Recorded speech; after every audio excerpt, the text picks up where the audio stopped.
welcome back to the Soldiers of Cinema podcast. I am Cullen McFader, joined as always by Clark Coffee, and I want to begin with a piece of trivia to see if people can guess the movie based off of this trivia. But based on the title of the podcast? Based on ignore the title of the podcast.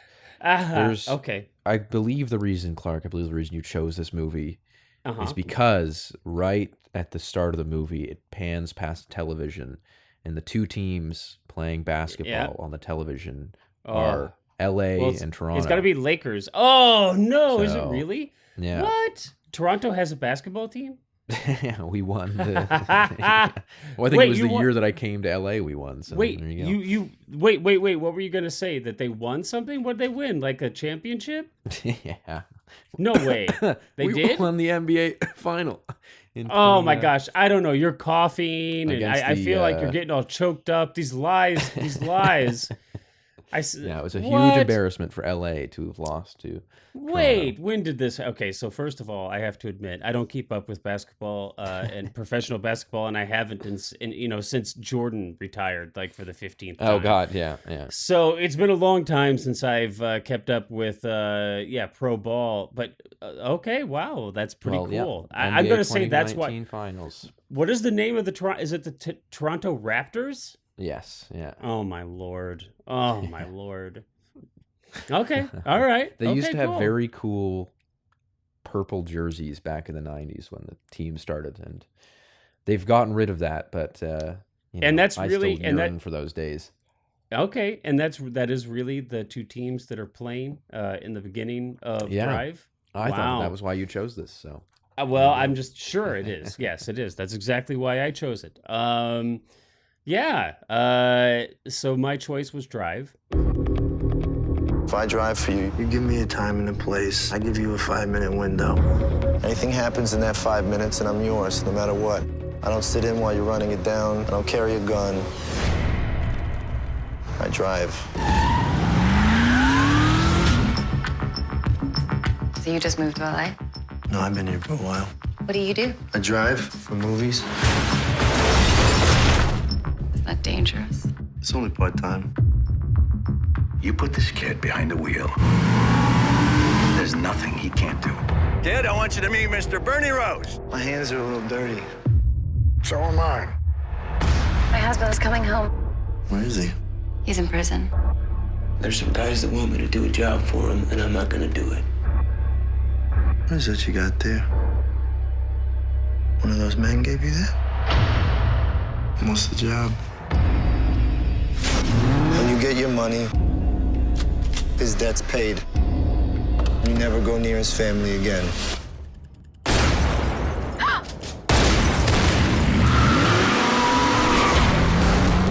Did you have any idea there'd be a second car? He said there would be another car to hold us up. Whose money do I have? I'm gonna tell you something. Anybody finds out, we're both dead. That's why this driver's gotta go, Bernie. He's gotta go.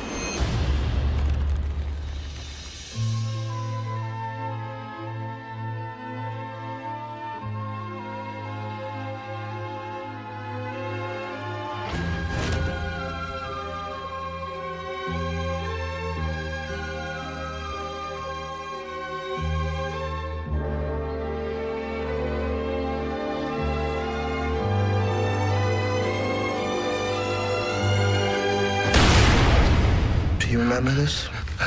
No. Any dreams you have or plans for your future, I think you're gonna have to put that on hold. For the rest of your life, you're gonna be looking over your shoulder.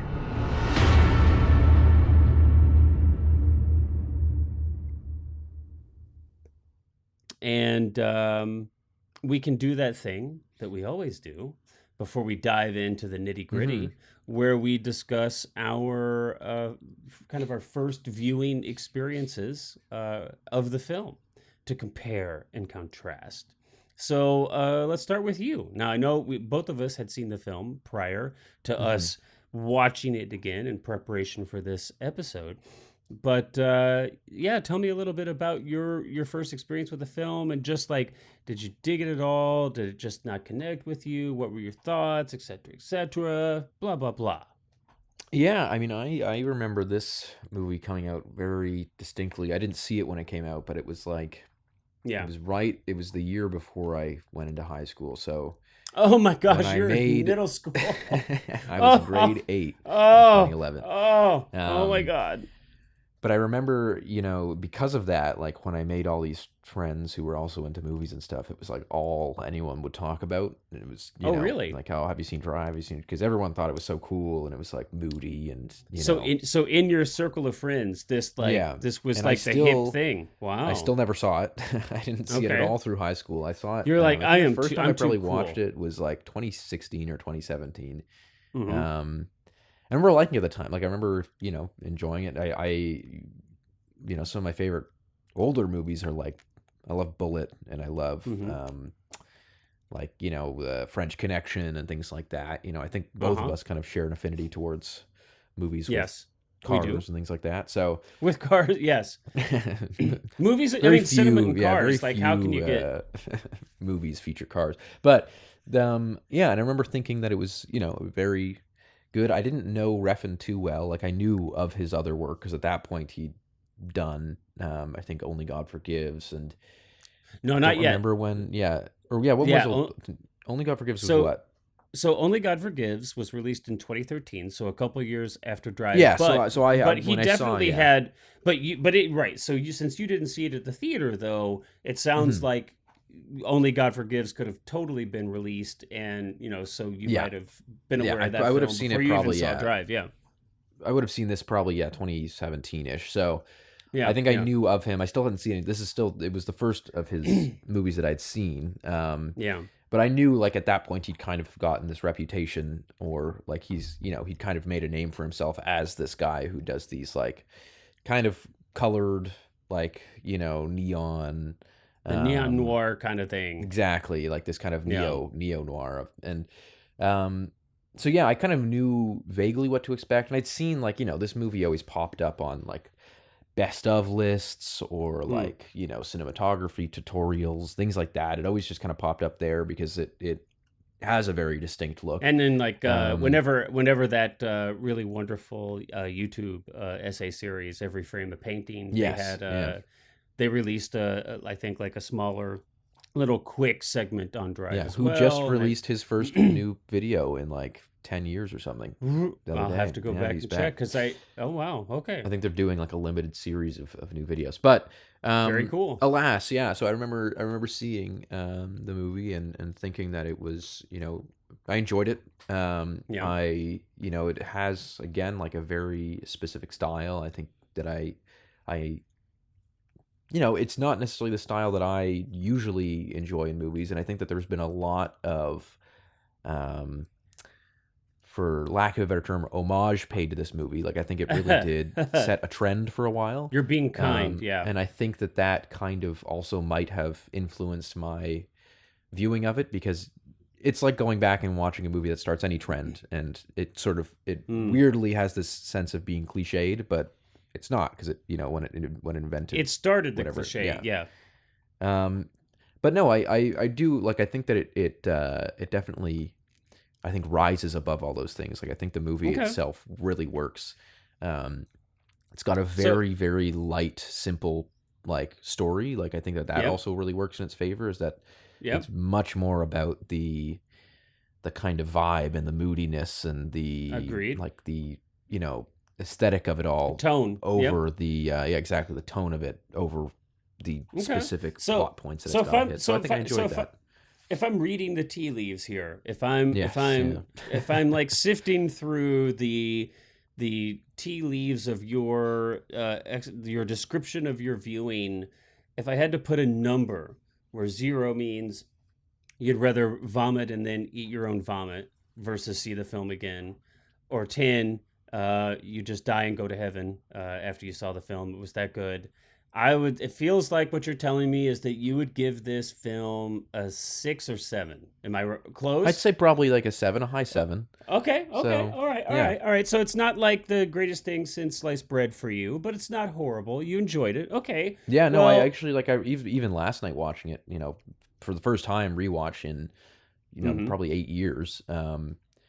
yeah, like I remember wondering sort of when you chose the movie if I was gonna go into this and that the kind of trend and the cliche of it all would affect me in a worse way on this viewing because now we're so many more years out. So many years out. Yep. But I think that I actually enjoyed it more last night watching it than I did the first time I watched it. Like I think knowing kind of what to expect of it And it sounds appreciating a like you lot were more. so young. I mean, and Yeah. not to say that you can't appreciate films when you're young, but I think no matter how old you are on a first viewing of a film, when a decade or more passes, you're a different person.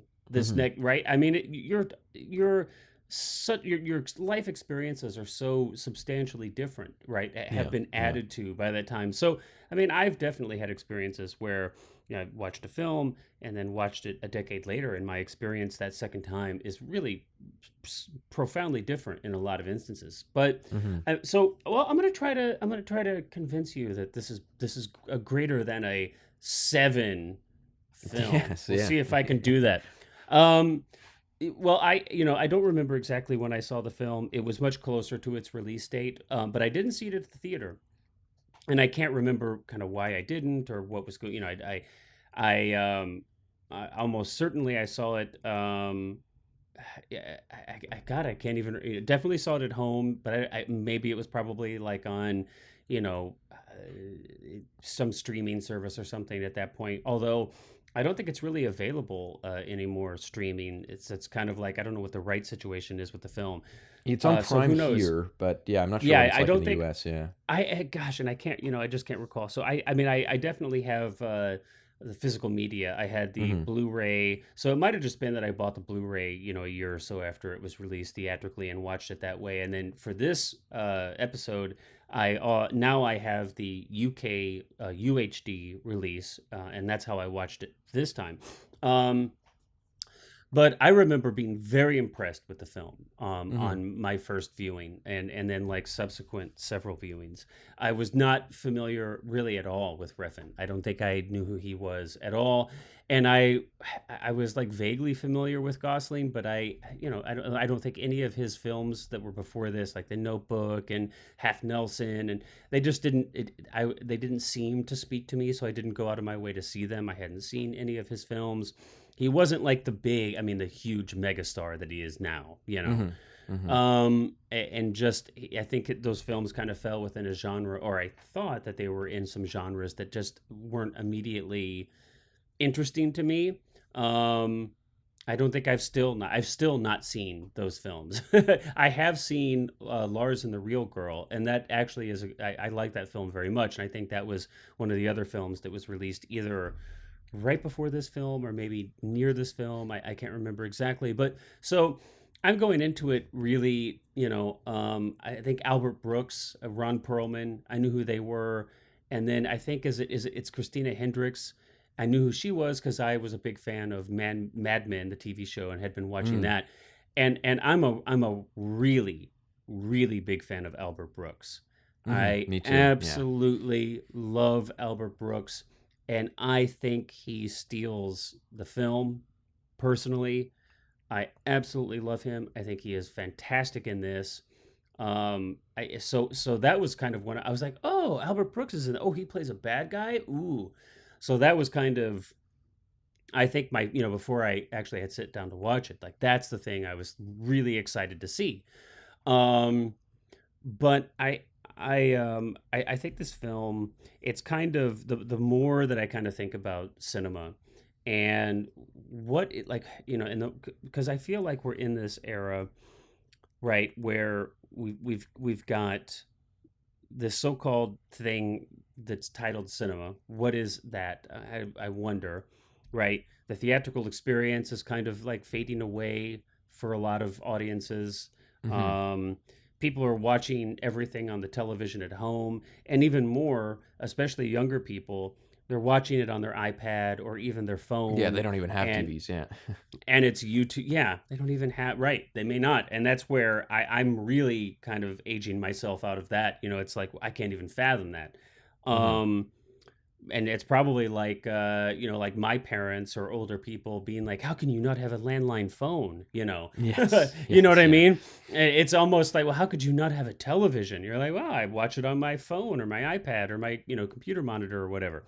um and so so as I'm like kind of wondering, like, well, what really is cinema? What really, like, where does the 90-minute to 2.5 hour moving picture format, like, how can it kind of define itself and be successful outside of extended series streaming, or quote unquote TV shows that are streaming, or TikTok videos or YouTube videos?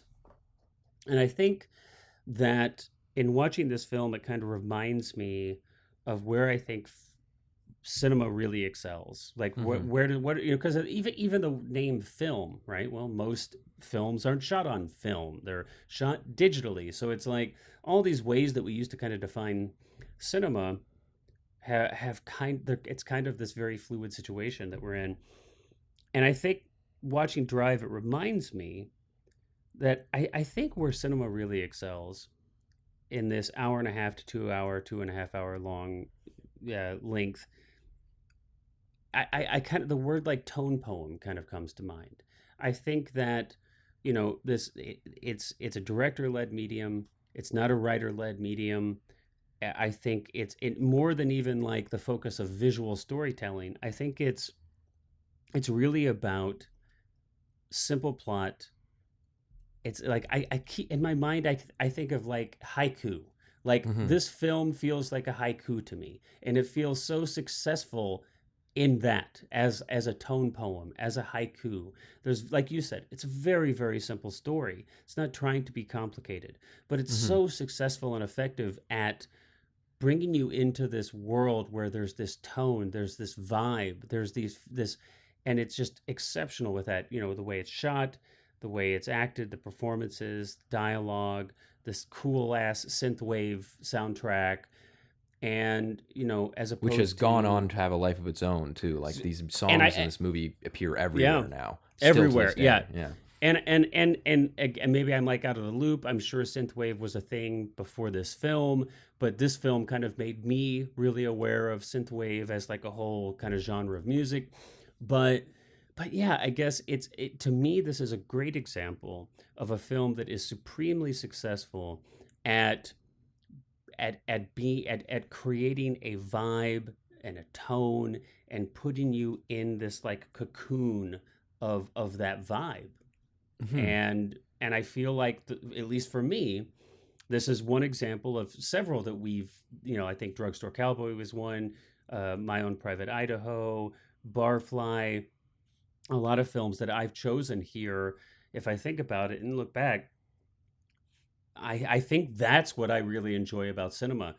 And if I want something different, like a television show where it's a writers driven medium, and it's all about plot and plot mechanizations and what's happening, and trying to make it all complicated, and there's all this plot going on. I don't know. This is what I love about cinema. Well, and I think that's and that's why I kind of chose it, because I felt like it was such a good example of that. And I think it's a really, to expand outwards too, like 2011 is a very interesting year to me for movies, because as you described, this is like a tone poem, and there was a lot of movies kind of like that came out. You have you have What Melancholia by Lars von Trier, you had Tree of Life by Malick. Wait, those came out in 2011? They were all 2011. Okay, wow. Yeah.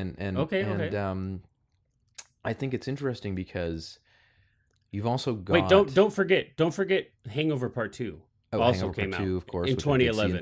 I did see in theaters.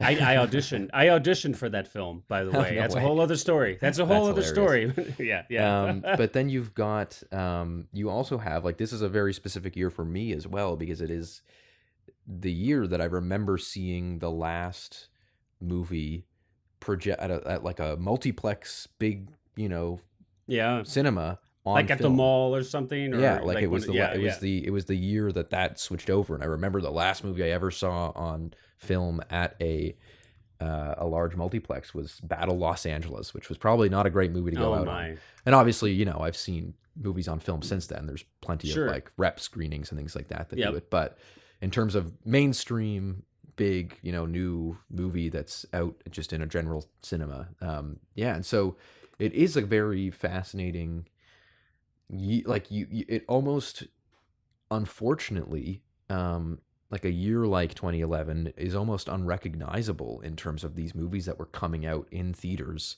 that were being, you know, had large marketing budgets that weren't, you know, this is obviously Netflix existed at this point, but it wasn't a, you know, wasn't a household name as it is now. I don't think they'd even started making their own stuff yet.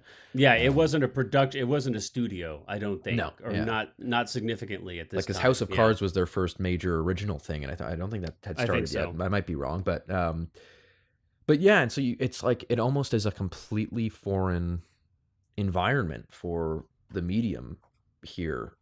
Just when this came out, and you know, even to think about this movie and to, again, like you described, it's just kind of a tone poem. I almost see perhaps a positive element of it is I almost see movies like this coming back. Like I can see there's been recent releases that do kind of take their time. And obviously these things never like totally went away, but I mean in sort of the mainstream zeitgeist of like discussion and what people are talking about and things that do well. You know, any year you can find a movie that was relegated to some, you know, backwater streaming service that's probably great. But it is like it is an interesting time, and it's a very interesting movie because I think it really encapsulates that kind of final. I don't know. There seems to be a finality to it in a weird way. Like it's kind of melancholic for me because it seems like this was the last sort of few years when this movie was made that a movie like this could have a big release in the theaters and, you know, actually be talked about and do well at the box office. And yeah, I'm usually, you know, you know, I would usually be lending my voice to your lament, and I'd say, you know, but to play devil's advocate, I mean, even in 2011, you had, I mean, just these are the top films box office for 2011. Okay, Harry Potter and the Deathly Hallows Part 2. So this is like small indie film. Small indie film. It was one of a series of, I think, 107 films that, you know, people hardly knew. You know, Transformers: Dark of the Moon, Twilight Saga, Breaking Dawn Part 1, our previously mentioned Hangover Part 2, Pirates of the Caribbean, On Stranger Tides, Fast 5, Mission Impossible, Ghost Protocol. So it's like all of the top films of that era, none of them, they were all like IP stuff. Of course, yeah. They're all, you know, sequels of a long series of films. Even Hangover Part 2 is a sequel of a, you know, that kind of became an IP. It's like rare that a comedy does that. But I mean, you know, so it's like all those films are basically what's still happening today, right? Yeah. Now, I hear what you're saying. You're saying that in spite of that, films like this found their way into a relatively wide release theatrically. And I feel like maybe some of that's coming back, and maybe it's more limited to genre films. We have kind of like Blumhouse or A24, especially nowadays. And they're getting films that are released in theaters fairly widely that are, you know, definitely director driven and have a very distinct voice and opinion and style. So it's good to see that happening. So I don't know. I just, you know, not that I'm even arguing or debating your point, just adding a little bit to it here, you know. Yeah. And I think that the like specific thing too is that it would be so much easier for a movie like Drive today. Like it would almost be a guarantee that it would go to a festival and a streaming service would pick it up because it would be that would be an easier path of distribution. Sure. You know, like I was at we're recording this in September, and I was at a theater recently to see like a regular movie theater to see a movie, and there's actually a lot of good movies I think out in theaters right now. But I remember walking into the movie theater and seeing like 9 out of the 10 screens at this theater were Deadpool versus Wolverine. Like it was every other movie was or every other screen except for this one screen that was showing the movie that I was there to see. Right. And I think that's the difference. So you had all these big movies, you had Harry Potter, you had Twilight, you had all that stuff. But, you know, and even if they were showing on multiple screens at these multiplexes, you still had such a variety of things. Whereas it seems like nowadays it's like you get a golden nugget of a smaller or like a drama or a thriller or something that comes out and it does well and it's able to get that theatrical release, but it is really like a golden nugget. Like it's really like a diamond in the rough of everything else. Whereas this day and age, I feel like you could go to the movie, or back in 2011, I mean, you could go and Transformers would be playing, Harry Potter would be playing, but you'd also have so much variety in what you could actually see there. Perhaps I'm turning into the old man that yells at the cloud, but I do think that to get into the actual specifics of the movie, like it does really, I don't know, it kind of makes me feel like Ryan Gosling driving around at midnight and kind of going like lamenting the times past and what have I lost and what have I what do I desire in the world and all these things. So yeah, but I think it's a super interesting era of filmmaking. I think that this movie is really, it really does, like, I think, again, perhaps to get into the details of it now, like let's get into the details. Yeah. I think, I want to revisit, you'd mentioned, and I had, this totally escaped me. You talked about Toronto and LA being on the television. I want to go back to that first scene and kind of use that as a way to explore, I think, all of the greatest strengths, I think, in this film, because I think almost all of them are a part of this first scene. Right off the bat, I think we have a really memorable and extraordinary introduction to our character.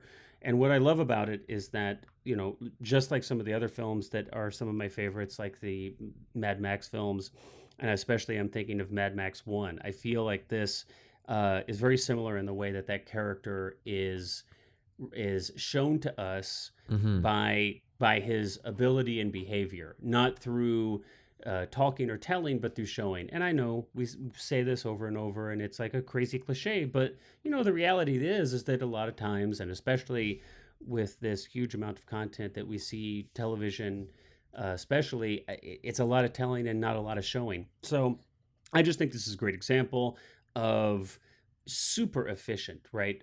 Super efficient. We're introduced to the character of Driver, and we see through his abilities kind of, who he is as a character right off the bat.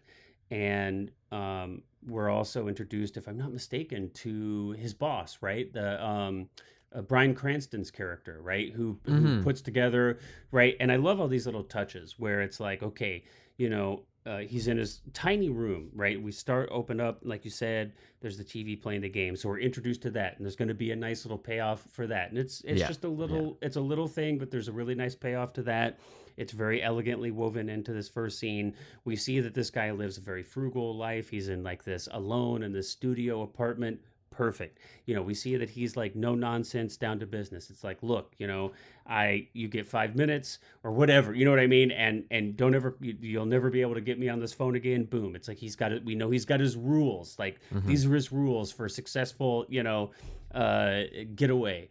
And then he goes to Cranston's shop, and he's got this like super vanilla, totally boring, like Chevy Malibu that he picks up, but that's been modified to have more horsepower in it. So it's like all these little steps I think are just great. And then we've got, I'm just a sucker for LA nighttime photography. What can I say? I'm a sucker for it. So, but we see then through this whole interaction of him, being at the burglary site, and then, escaping capture from the police a couple times, and then pulling right into the arena whenever the basketball game is over, so that they can get lost in the mess of all the crowd coming out. He just parks his car in the garage and walks away. It's just, and I think there's not that much action. It's not really like, there's a little couple seconds of chasey kind of stuff, but it's really about suspense. It's almost how I might even think, like, I don't know if Hitchcock, but it's just such a emphasis on suspense and allowing us to kind of just see the character through the decisions they make and their behavior. It's just such a brilliant scene and such a wonderful introduction. It feels very, like, I think even beyond Hitchcock, it feels very like 60s thriller. Just those silent moments of staring across the intersection at the cop and hearing that, like, those kind of really, it harks back to again, unsurprisingly, like things like Bullet or things like where you're like French Connection. McQueen is just hands on the wheel, kind of looking over the dashboard. He's got the toothpick in the mouth, toothpick is, right? Yeah, absolutely. And you get and that character of Driver is, I mean, just everything from the fact that he's got no name. We really don't know anything about this person's history at all. I mean, it's basically Eastwood, the man with no name. I mean, that's basically, this character has been used over and over and over and over, this kind of characterization, because anybody can put themselves in this almost, kind of empty shell of a character.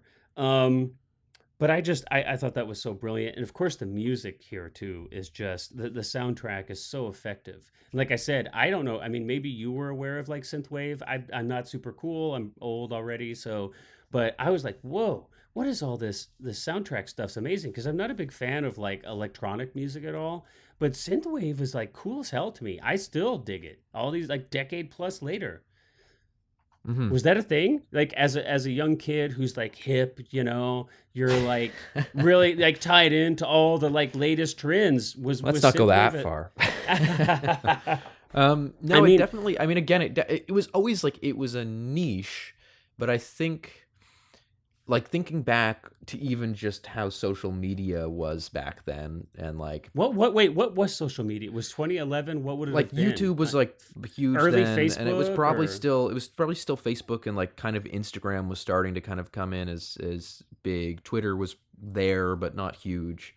But I remember, like, again, I remember the soundtrack for this movie being used in like every YouTube short film and the color grade and all that. Like, it was even things that were like completely unrelated. It was like, oh, my day at the beach, and it would be like, bow, bow, bow, bow, So it was like, I actually made a parody when I was a camp counselor with my campers. I like, we did like we were doing film styles, kind of a short day of different genres and directors and things like that. And I love it. We did one called Walk, and it was literally just like very, kind of locked off, well framed shots of the kids walking across the camp to that song, and just like and you made me think of something, because you said like my day at the beach, and you know what it made me almost think of? It almost made me think like paralleling this film to not every episode, but very specifically the pilot episode that was, I don't know if Michael Mann directed it, and but the pilot episode of the original Miami Vice. Yes, with In the Air Tonight.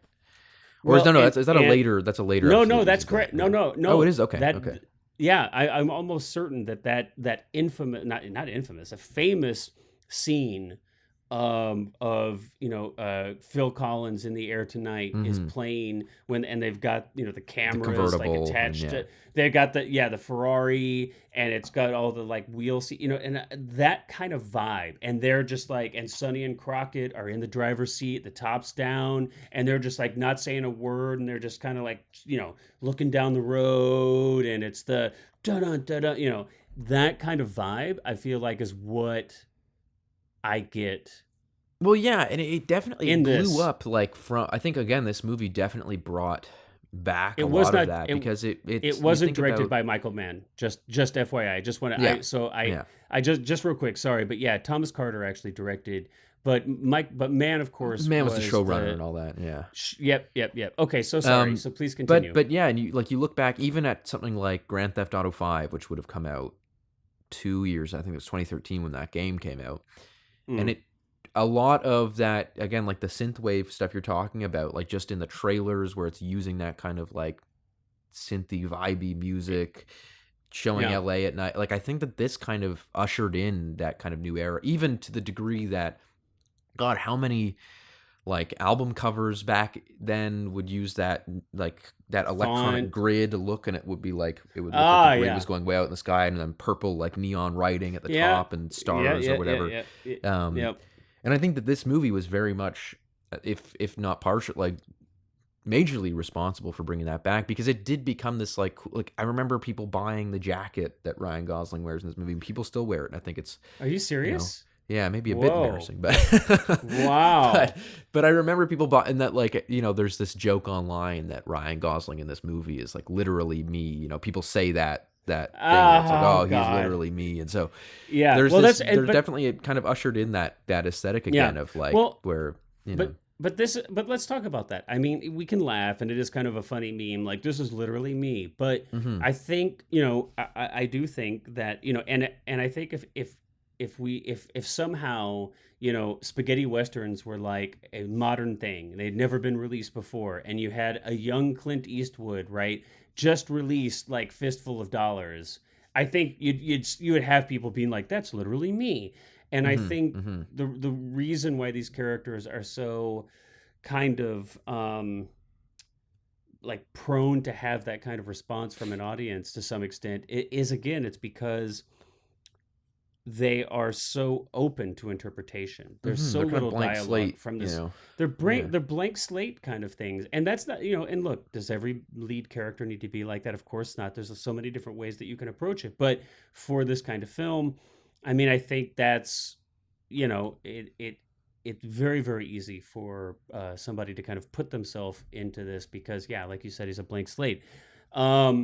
And it's kind of like right at the so after we kind of see him, doing the driver thing here, the getaway driver for the burglars.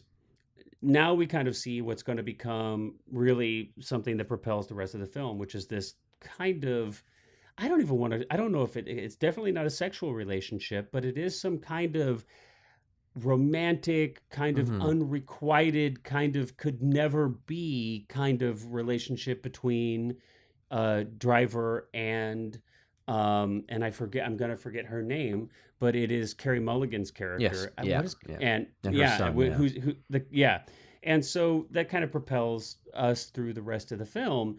And it's interesting. I mean, what are your thoughts on this? Because I'm trying to kind of like wrap my head around or articulate. I mean, it's not a romantic relationship in any kind of like in the truest of senses, right? It's almost this like, because it's a relationship that's never consummated. It's a relationship that never even goes anywhere or has anything happen to it. It's like basically they kiss that one time in the elevator. They have one kiss, and they don't spend much time together. But it's interesting that it's enough to propel the film. It's enough for us to kind of develop some feeling for these characters. And again, I guess that's why I go back to, it just feels so much like a tone poem. There's just enough there that we kind of can fill in the blanks. We can kind of push into these characters our own experiences and wants and desires and fears. But yeah, it's amazing to me. And I think of other films where there are so many instances of films, and I'm curious about your thought on this, and maybe we can think of just off the top of our head some examples, or maybe not, but I don't know. There's so many films where the heart of the film is this romantic relationship. And time again, I'm left thinking, well, how in the hell could these characters like have feelings for each other? They've like just met, or they hardly know each other, or you know what I mean? Like it seems so rushed and it seems so forced. And I see this time and time again. But for some reason, it just doesn't feel like that here. What are your thoughts? I mean, do you feel similarly, or do you have a totally different? Yeah, I think that it's the kind of I think that Gosling is playing like an archetype in this movie of this kind of like for sure, almost stoic, silent defender of he is consistently, despite the fact that he obviously is working in kind of a criminal career, he's consistently shown to almost be doing that because it's like the thing that he's good at, not because he has some sort of ulterior motive for money or anything he's clearly like that, not right? malicious. Like he's clearly not malicious. I mean, even he helps out. He's not greedy. Yeah, he helps out Irene, I think is Carey Mulligan's character's name. He helps out her husband, played by Oscar Isaac, who's just come back from prison for goodwill. Like, and he is in love with his. It's never explicitly, but it's fairly clear that Ryan Gosling has, or the driver has, these feelings towards Irene, and yet he's still, because it's better for her, and her he's son, willing to help her husband get out of the trouble that he's in. And so I think that it's one of those things though that where it's like a person on the verge of crying is always going to be more interesting than a person crying. A person walking as quickly as they can but not running is almost always more interesting than someone just running. And so I think that getting to that level of Wait, attention, so you're saying if Tom Cruise speed walks instead through of running in his next film, if he's speed walked away from the bad guy, right? Like just imagine, or like Olympic towards style, the, like, Olympic style. If there were a way that we could get to Tom, our idea. No, I think you're onto something. But this is an open call. Tom Cruise, come on the podcast and we can talk about it. Yep. but I hear what you're saying. It's the restraint, or it's that place between, it's that place between like an over indulgent, saccharine, melodramatic, right? It's kind of.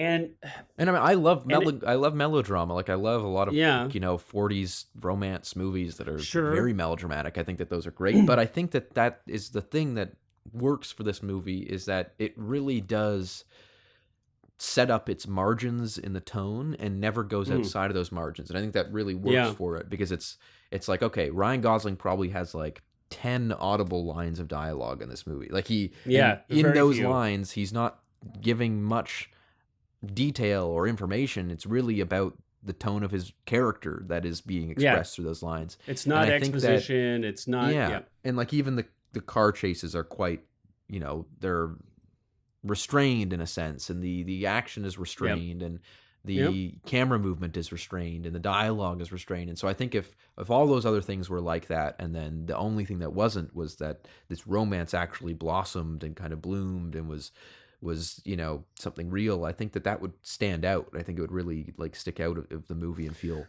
off. Whereas I think that the fact and that maybe that's is, and it's restrained. And sorry, just to interject. No worries. And I think right, because I think that you're hitting the nail on the head, that it's an archetype, and this is kind of a fairy tale, and this is so stylized, and the relationship, of course, ultimately doesn't go anywhere, because we know that it really couldn't, and it's this tragic kind of outsider wanderer figure who's in the wasteland of their own life when we meet them, obviously, and we don't know why, but he's alone in this small apartment. He is quiet and does very little to ever explain himself, stand up for himself, defend himself, when it comes to him, right? He's taken advantage of by his boss, and he doesn't do anything about that. He doesn't care. We're even told that, we're told, and Cranston's character is like, I found this kid and I hired him for a fraction of what, I would normally pay someone. And, and obviously it's through him that Driver is even engaged in any criminal activities. And I can almost imagine that, Cranston's character kind of talked him into it. And it's not that Driver is stupid. It's just that he's it's almost that he's punishing himself, or that he is like in a position of subservience to the universe, because there's something that, we're left to wonder, but it is almost like he doesn't feel deserving. And so he's kind of in this wasteland that he's not yet come out of yet. And I feel like that's actually where we get to the very ending of the film, when he's gone through all of this, that maybe now he will come back from that wasteland, just to kind of speak, archetypically, like you've mentioned, right? Yeah. Kind of the hero journey thing. And we're just kind of zoomed in on this one part.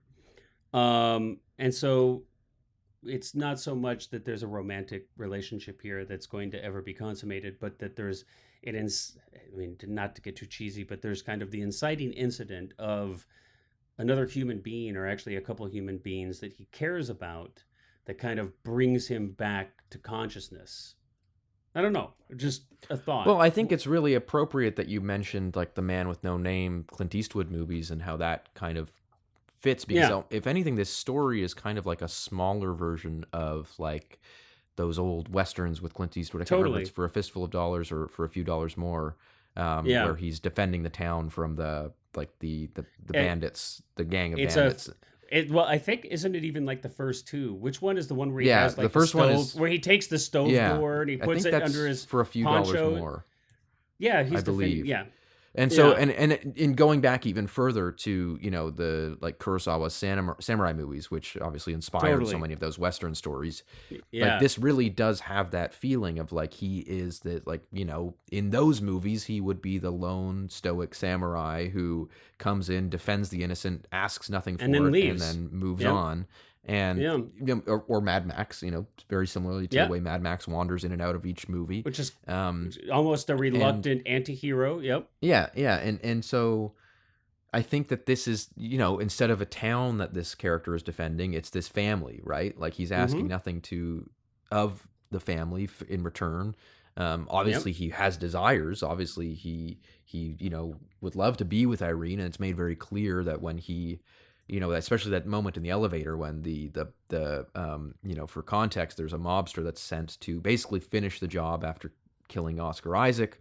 And then they're in the elevator, Irene and Driver, and then this like kind of mob enforcer whose name is never, I didn't even think, mentioned. And this is so beautifully shot. I want to walk through this. Can we walk through this scene slowly? Yeah.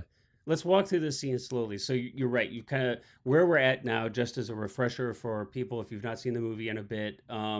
So after this first kind of getaway heist deal, we kind of show Driver noticing Irene, and there's kind of we see the relationship develop, and Oscar, Irene's husband, has just come home from prison, and basically they get in kind of a situation where he's got to do that like one more job. He like owes his employers another job.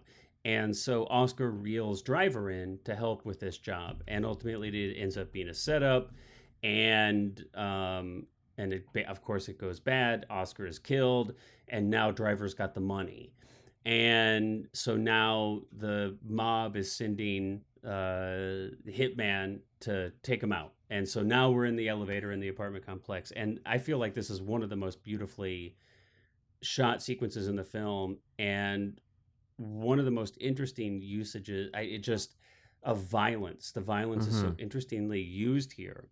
But and I'm curious too, just because I know you come at things from like a cinematography angle a lot of times, but I thought that it was just such a beautiful small touch where we're in the elevator and we kind of go into a kind of a slow motion, and it's like the lights come down and we push the lights come down and focus on Irene specifically as he pushes her behind him.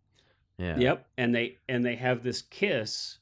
And is it like a kiss, goodbye? Is it like, okay, because he knows that once he crosses this line where he smashes this guy's face in and kills him in front of her, that there can't ever really be a hope of a normal relationship. I mean, there's not going to be a normal relationship between the two of them. There's no chance of that after he violently kills, even though it's in her defense, even though it's very clear, like this guy's gonna kill them both in this elevator. We see the gun.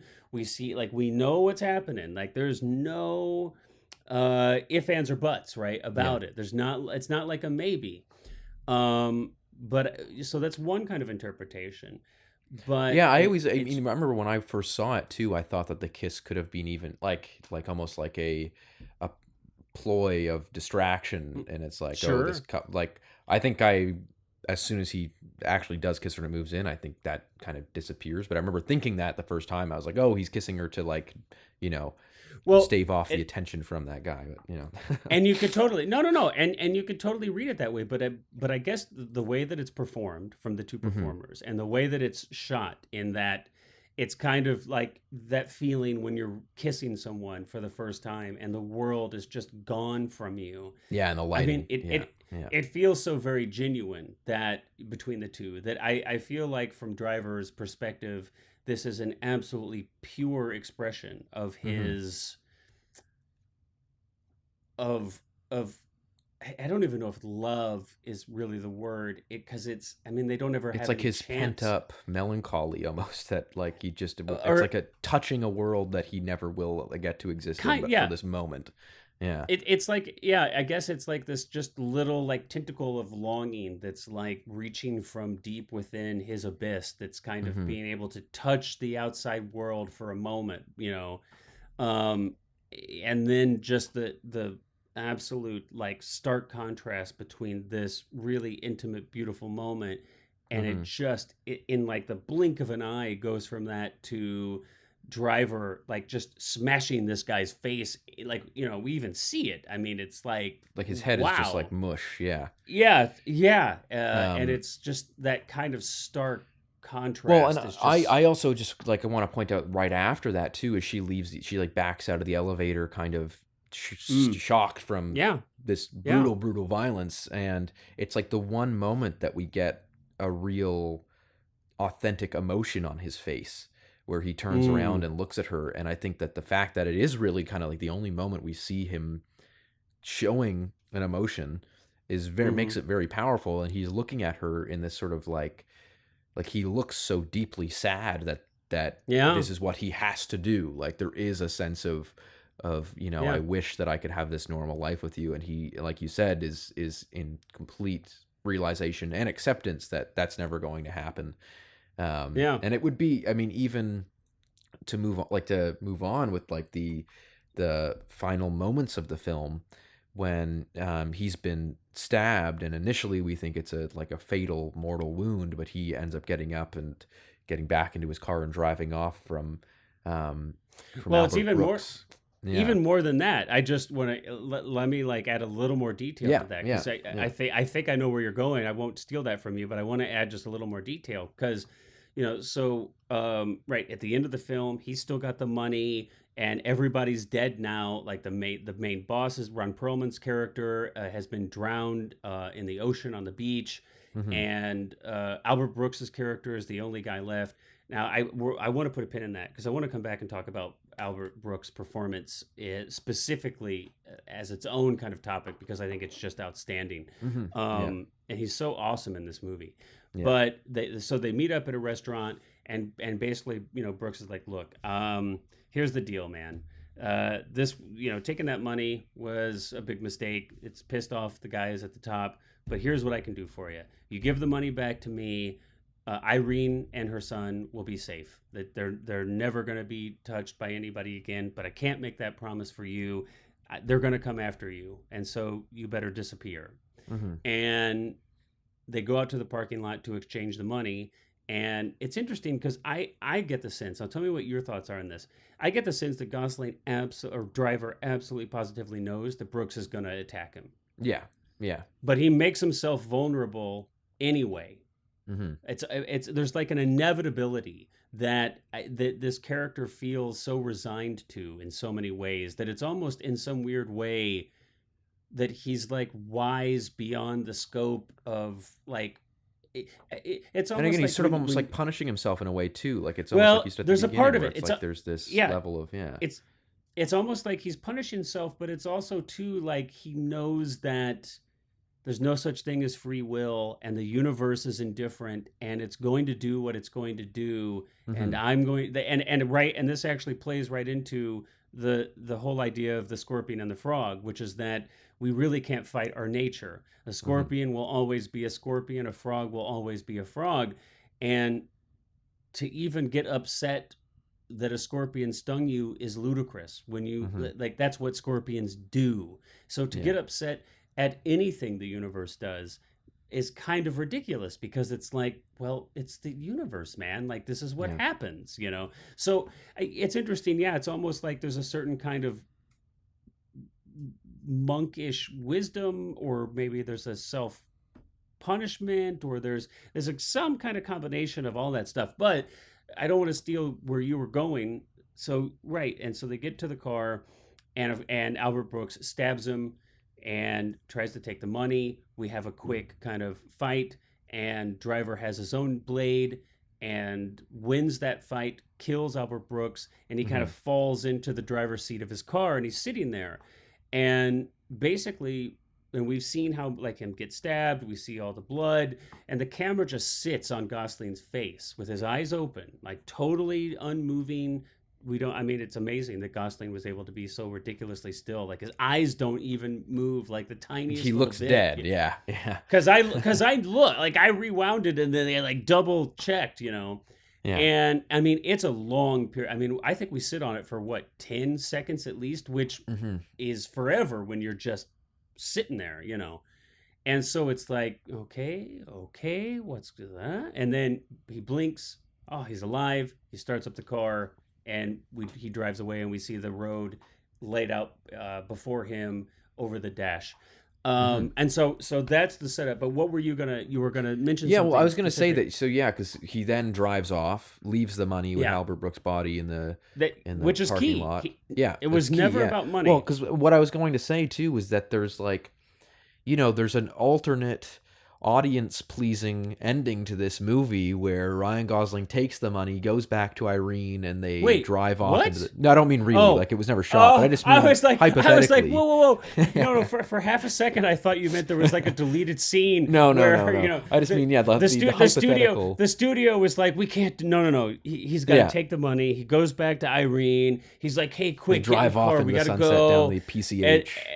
And because he's got bench seats in his 73, no, what was that thing? Was it a Monte Carlo? What was his car? I know people are gonna. I can't remember what the one he's driving. I remember like his personal car is. His personal car. It's a 73, and gosh darn it, I can't remember it. Oh, it's so horrible. But and she's like sitting next to him, on the bench seat. He's got his arm around her, and like the big, huge, duffel bag of money is like sitting in the floorboard, and the kid is in the back seat, all happy. I could see that. And it's like even so, like some people still, because I think it can be tough to accept a sort of melancholic ending like that. Some people Chevy still Malibu are is convinced, a Malibu. Okay, yeah, it's Malibu. Yeah.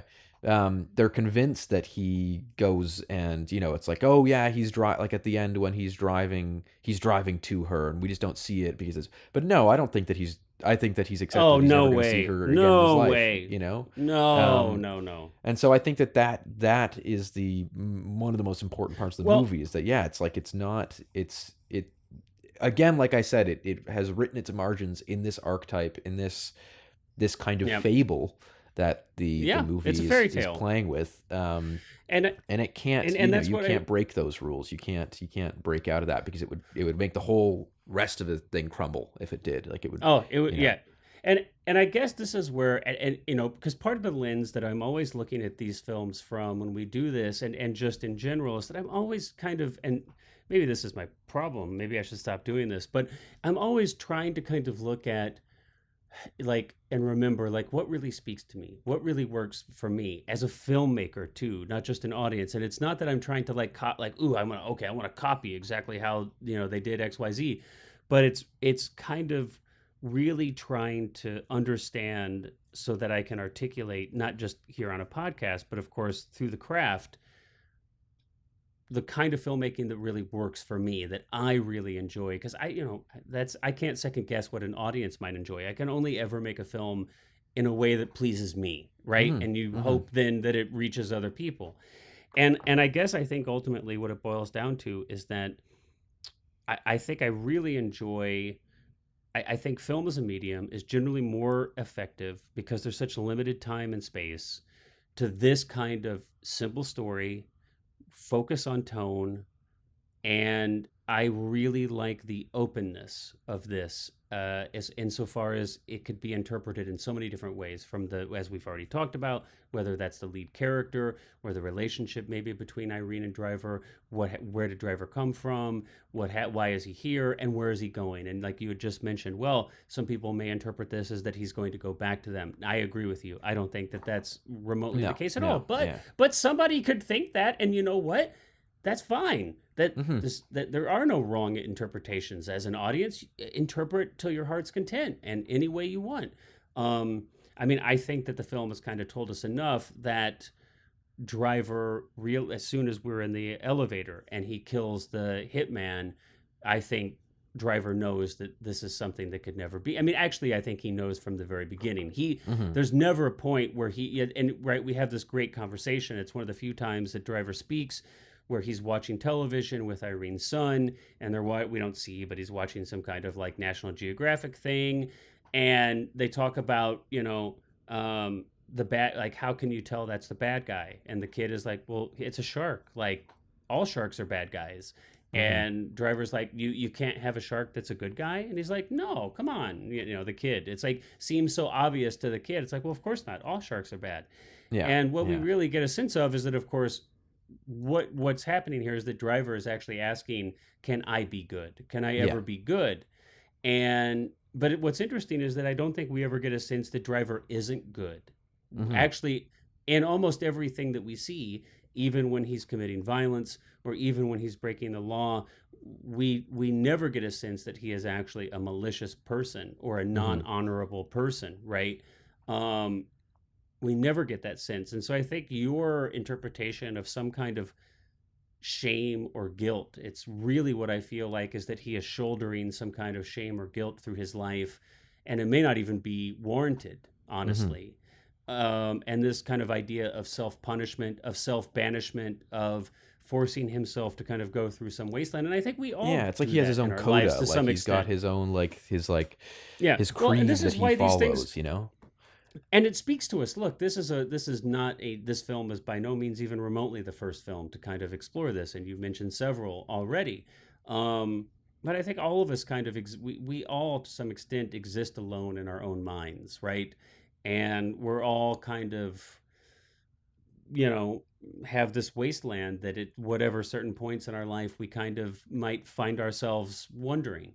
I think it's kind of part and parcel of the human condition for most of us, I think. Some to greater, some to lesser extents. But I think that's why this speaks to so many people, even if they don't necessarily specifically articulate it. I think it speaks to something kind of primal. And again, it just goes back to what I love about when cinema really works is that I think it has a way to hit that tone, in a way that I just dig, man. Yeah. No, totally. Any other? It I mean, really does. we did. Yeah, as we get kind of close to the end here, I mean, just a couple of things that I think. Obviously, I want to make sure you had a chance to speak about anything else that you wanted, but we kind of. I just wanted to touch base again. I'd mentioned like Albert Brooks, and I think his performance here is just so exceptional. I think he's such talent. There's a relatively new documentary on Albert Brooks. I think it might be on HBO or Max now. At least here in the U.S., if you've not seen it, I really highly recommend it. I mean, he's such an extraordinary talent. I think he's so good in this. There's such a, he's just, I don't know. It's, without any kind of stereotypical kind of bad guy performance notes, he just nails a character that is just scary as all hell. I feel like so way brilliant. Scarier than Ron Perlman, and I think intentionally so. Like Ron Perlman is the Ron Perlman is not. Man. Ron Perlman is not really like the bad guy here. No. At all. And just so mad props to Albert Brooks. He's just wonderful here. And everything from like shaving off his eyebrows, which I didn't even notice the first time I saw the film, but then on subsequent viewings, I was like, "Whoa, wait a minute! He doesn't have any freaking eyebrows." But just not that that's the extent of his performance, not even close. But just the way that he, there's a couple moments that are just so chilling, like the way he kills Cranston's character, just so matter of factly, but with like almost like with mercy and kindness. I mean, it's like this. Yeah, and he's like, mix, it's like he's right? still a friend of his. He's like, it's done. It's fine. You're done. Like it's and it's just. And I think maybe that's actually, it's like we can understand when somebody acts out of violence, out of fear, out of anger, out of greed, out of just some kind of inherent evilness or maliciousness. But it's like when somebody is behaving so violently, and it's like they're so calm and cool and even like kind in the delivery of it. I feel like that scrambles our brains, and we're like, well, and it's this whole other side of this movie too, like we've been talking about, where it's just like it's in their nature. can you change someone's nature or something's nature in the scorpion, or you can change the shark's nature, And I think it goes beyond, I think that conversation with the kid too goes beyond the shark being evil or bad, but I think the complexity that kind of lands in the middle there is just that it's not that the shark's evil, it's not that it's bad, it's just that it's in its nature, right? It's just that it's a shark. The it's a shark shark. to not eat is Right, absolutely. To expect the scorpion to not sting is to go against all nature, right? Yeah, and that's where then to get mad or frustrated at that, and that's kind of the point of that old little story, right? Is that how in the world can you get mad at a scorpion for stinging you? You're the idiot, not the scorpion, But and we've talked a little bit about the soundtrack. Of course, I find it's such a perfectly integrated soundtrack, and like I said, it literally opened my mind to a whole genre of music that I really hadn't known, and that I still enjoy to this day. So that's pretty rare for me that a film will actually introduce me to a whole scene of music, that I hadn't even been aware of. So I'm grateful for the film in that respect. But any other thoughts or anything else that we hadn't touched on that you'd like to touch on before we wrap up here? No, not particularly. No, I think that pretty much covers it all. I think we touched on pretty much everything. Yeah. The only other thing that I did want to kind of I think we did. I think we talked about the car chases and how did we talk about the car chases? I was just kind of fascinated and it's almost like a trolling, and it's kind of funny where it's called Drive. Yeah. It's called Drive. We touched on this a little bit, but the marketing emphasized the car chases and everything. But then when you actually get into the film, it's like the action is actually very sparse. The car chases are by far and away the least interesting part of the film. We talked about that. I think a key lesson here though. Is to if you can keep the marketing department or whoever's marketing your film on a short leash if you can. And I think it's so key to I think audiences don't do very well with the bait and switch.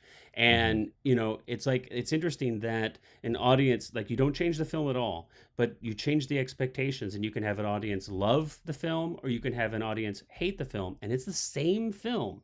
But because you set expectations up one way or the other and you don't meet those expectations, even though it could be a great film, it could be devastating to the performance of that film. But thankfully, I think it's found obviously an audience, and it was still pretty successful. But just something to, even if you're doing your own marketing for your own projects, it might be tempting to want to put all of the, flashiest, fanciest scenes in there.